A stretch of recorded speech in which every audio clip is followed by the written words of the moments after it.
ரஷ்யாவிடமிருந்து கச்சா எண்ணெய் வாங்குவதை நிறுத்த வேண்டும் என இந்தியா சீனாவுக்கு டொனால்ட் ட்ரம்ப் மிரட்டல் விடுத்திருந்தார். இரண்டு நாடுகளும் ட்ரம்ப் மிரட்டலுக்கு செவிசாய்க்கவில்லை. இதனால இந்திய பொருட்களுக்கு எதிராக 25% கூடுதல் வரி விதிப்பையுமே அமல்படுத்தினார். அதே வேளையில சீன பொருட்களுக்கு கூடுதல் வரி விதிக்காமலும் இருந்தார்.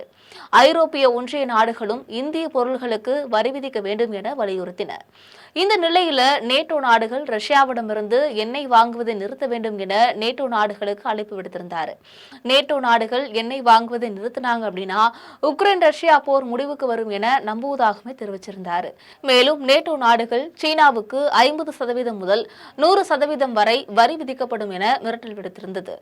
சீனா இந்தியாவை தவிர்த்து துருக்கி ரஷ்யாவிடமிருந்து அதிக எண்ணெய் வாங்குகிறது. துருக்கியை தவிர்த்து நேட்டோ அமைப்பில் இருக்கக்கூடிய 32 நாடுகள்ல ஹங்கேரி, ஸ்லோவாகியா நாடுகளும் ரஷ்யாவிடமிருந்து எண்ணெய் வாங்குகின்றன.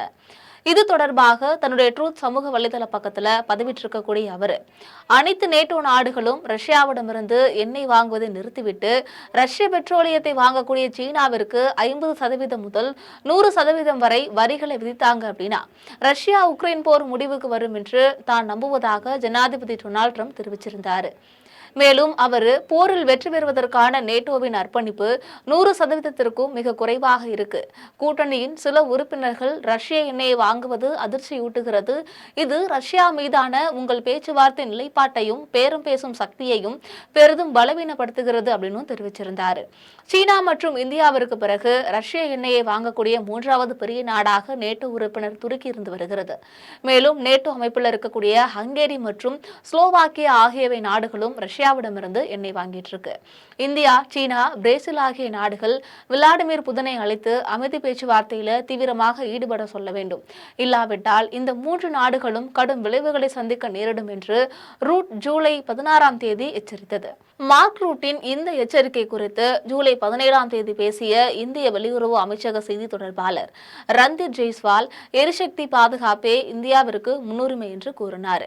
எண்ணெய் இறக்குமதியில சந்தை மற்றும் சர்வதேச நிலைமைகளோட அடிப்படையிலேயே நாங்கள் செயல்படுகிறோம். இந்த விஷயத்துல எந்த வகையான இரட்டை நிலைகளையும் நாங்கள் எதிர்க்கிறோம் அப்படின்னு ஜெய்ஸ்வால் கூறினார்.